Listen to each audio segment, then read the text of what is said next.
আগস্টের সরকার পতনের আন্দোলনে সামনের সারিতে এসেছিলেন আলোচিত অভিনেত্রী আজমেরী হক বাঁধন। সেই সময়ে আন্দোলনরতদের সাহস জোগাতে রাজপথ ও সোশ্যাল মিডিয়া সরব ছিলেন তিনি।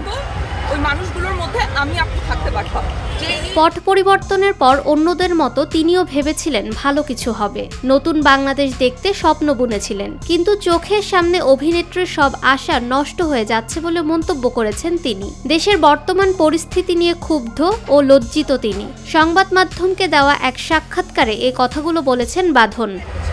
আমি দু চোখের পাতা এক করতে পারি না।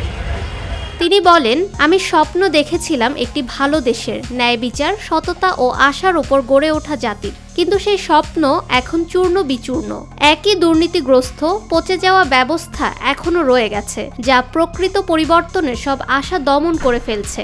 আমি শুধু হৃদয় ভাঙা নই, আমি ক্ষুব্ধ ও লজ্জিত।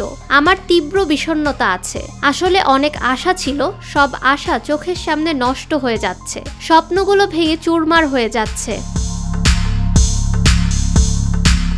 এই ব্যর্থতার কারণ হিসেবে বাঁধন উল্লেখ করেন, একমাত্র কারণ দুর্নীতি। আমরা আগাগোড়া দুর্নীতিগ্রস্ত জাতি। আমাদের এই দুর্নীতি এখনো যায়নি। স্বৈরাচার চলে গেছে ঠিক, সিস্টেম তো রয়ে গেছে। আমি উপদেষ্টা পরিষদের কথা বলতে চাই, প্রত্যেকে ভালো মানুষ, কিন্তু তাদের চেষ্টা বাস্তবায়ন করা যাচ্ছে না। কিন্তু তারা এতটা সময় থাকার পরও যেহেতু সিস্টেম ঠিক করতে পারলো না, এটার দায় তাদেরই নিতে হবে। এই দায়ভার এড়ানোর কোনো সুযোগ বর্তমান সরকারের নেই।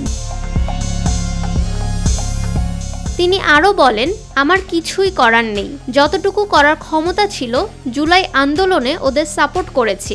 এখন যা করার আছে, আমার উদ্বেগ উৎকণ্ঠার কথা জানাচ্ছি।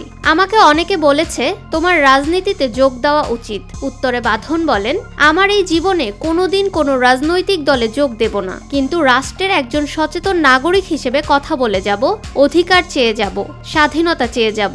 যত অন্যায় হবে সেটার প্রতিবাদ করার চেষ্টা করে যাব। ফাহমিদা বিনতে আনোয়ার, নিরপেক্ষ নিউজ ডেস্ক।